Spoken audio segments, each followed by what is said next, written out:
జీవితం మీద ఆశతో కాదు, కసితో, కోపంతో బ్రతకాలి. ఇక్కడ బ్రతకాలంటే యుద్ధం చేయాలి, పోరాడాలి. భయపడినా బాధపడినా మన జీవితం మనల్ని ఈ ప్రపంచం నుండి దూరంగా విసిరిపారేస్తుంది. మీకు నచ్చినట్టు బ్రతకాలి అంటే ధైర్యం కావాలి. ఎదుటి వారికి నచ్చినట్టు బ్రతకాలంటే సర్దుకుపోవాలి. ప్రపంచమంతటికి మీరు నచ్చాలంటే నవ్వుతూ బ్రతకాలి. సంతోషంగా నేర్పలేని ఎన్నో విషయాలు కన్నీళ్లు నేర్పిస్తాయి.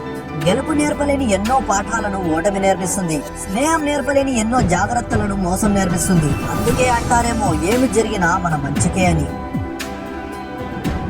చీకట్లోనే చుక్కల అందం కనిపిస్తుంది, కష్టంలోనే జీవితం విలువ తెలుస్తుంది.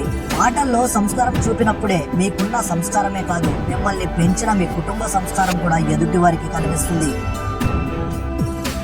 6 అడుగుల మనిషి విలువ, గౌరవం 4 అంగుళాల నాలుక మీద ఆధారపడి ఉంటాయి.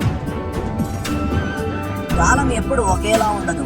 మనం ఇప్పుడు బాధపడుతూ ఉండొచ్చు, కానీ మనం బాధ పెట్టకపోయినా సరే మనల్ని బాధ పెట్టిన వారు బాధపడే ఒక రోజు ఖచ్చితంగా వస్తుంది. పాపపుణ్యాలు నిర్ణయించేది కాలం. కాలానికి విపరీతమైన మెమరీ పవర్. ఏ సన్నివేశాన్ని మర్చిపోదు, కర్మ రూపంలో తిరిగి ఇచ్చేస్తుంది, వడ్డీతో సహా. ఆశలు అదుపులో ఉంటే రాతి నేల మీద కూడా హాయిగా నిద్రపోవచ్చు. కోరికలే గుర్రాలైతే పట్టు పానపు కూడా గుచ్చుకుంటుంది. మన జీవితంలో ఎదురయ్యే వాళ్ళంతా గురువులే. మంచి వాళ్ళు పాఠాలు నేర్పిస్తారు, చెడ్డ వాళ్ళు గుణపాఠాలు నేర్పిస్తారు. నిజానికి అబద్ధానికి తేడా ఏంటో తెలుసా? నువ్వు చెప్పిన అబద్ధాన్ని నువ్వే రక్షిస్తూ ఉండాలి, కానీ నిజం మాత్రం నిన్ను రక్షిస్తూ ఉంటుంది ఎప్పటికైనా.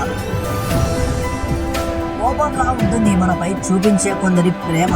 అది అర్థం కాక బాధగా ఉంటుందే గాని అర్థం చేసుకుంటే ఆకాశమంతా.